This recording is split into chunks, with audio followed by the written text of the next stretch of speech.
ఇవాళ 57వ డివిజన్లో గతంలో నేను శాసనసభ్యుడిగా మా ఎరుపతి రామరావు కార్పొరేటర్ గా ఉన్నప్పుడే జరిగినటువంటి అభివృద్ధి కానీ తర్వాత 5 సంవత్సరాలు ఎక్కడ వేసిన గొంగళి అక్కడే అభివృద్ధికి దూరంగా ఈ న్యూ ఆర్ఆర్పేట ఉంది. మళ్ళా ఇవాళ ఎన్నికైనాక అనేక కార్యక్రమాలు తీసుకున్నాం. రోడ్లు పూర్తిగా అన్ని రోడ్లు కూడా బీటీ రోడ్లు వేపిస్తా ఉన్నాం. అన్ని రకాలుగా జాగ్రత్తలు తీసుకుంటా ఉన్నాం. ఈ ప్రభుత్వం వచ్చినాక ప్రతినిత్యం పనిచేస్తా ఉంది.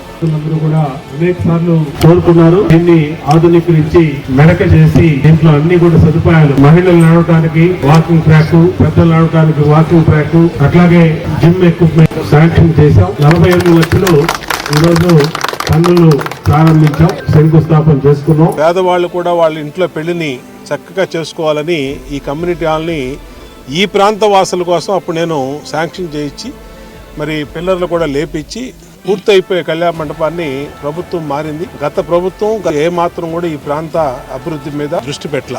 మళ్ళా నేను శాసనసభ్యుడైనాక ఈ రోజు అద్భుతమైనటువంటి ప్లాన్ తో 99 లక్షల రూపాయలు పెట్టి ఇవాళ సమ్మర్ లో ఓపెన్ లో ఫంక్షన్ చేసుకునేటట్టుగా, అలాగే అన్ని రకాలుగా ఇండోర్ లో ఫంక్షన్ చేసేటట్టుగా దీన్ని ఇవాళ శంకుస్థాపన చేయటం సంతోషం.